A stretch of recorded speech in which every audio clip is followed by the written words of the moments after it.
What are you doing? I am writing.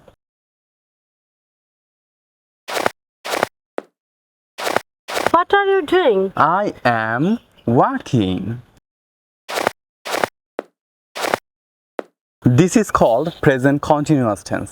আমরা জানি present continuous টেন্সে সবসময় ভার্বের সাথে আইএনজি হয় এবং কাজটা থাকে ইনকমপ্লিট, মানে হচ্ছে এখন পর্যন্ত যেই কাজটা কমপ্লিট হয়নি সেটাই হচ্ছে present continuous tense.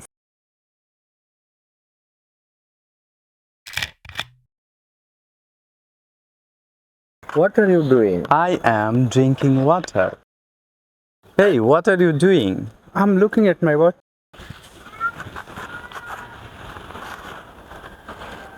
Hey, what are you doing?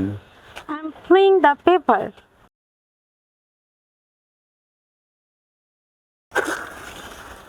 What are you doing? I'm tearing the paper.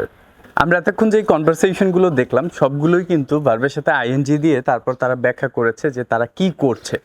So present continuous tense হচ্ছে সেই টেন্স বা সেই সময়টাকে নির্দেশ করে যেই সময়টা বা যেই কাজটা এখনও কমপ্লিট হয়নি। যেমন আমি ভিডিওটা এখনও বানাচ্ছি, এখনও কিন্তু এই ভিডিওটা কমপ্লিট হয়নি। সো যে কাজটা চলমান আছে বা চলতেছে বা করা হচ্ছে, শেষ হয়নি, সেই কাজটা ইংরেজিতে বলার ক্ষেত্রে আমরা সবসময় প্রেজেন্ট কন্টিনিউয়াস টেন্স ব্যবহার করব। এবং প্রেজেন্ট কন্টিনিউয়াস টেন্সের গঠন হচ্ছে প্রথমে একটা সাবজেক্ট নিতে হবে, তারপরে এম ইজ আর, সাবজেক্ট অনুযায়ী এম হবে, সাবজেক্ট অনুযায়ী ইজ হবে এবং সাবজেক্ট অনুযায়ী আর হবে। দেন V1 মানে হচ্ছে ভার্বের বেস ফর্ম এবং বেস ফর্মের সাথে আইএনজি, তারপর আপনার যত ইচ্ছা তত আপনি অবজেক্ট বসিয়ে নিতে পারবেন। সো দেখতে থাকুন, শিখতে থাকুন, সলভ ইংলিশের সাথে থাকুন। আসসালামু আলাইকুম।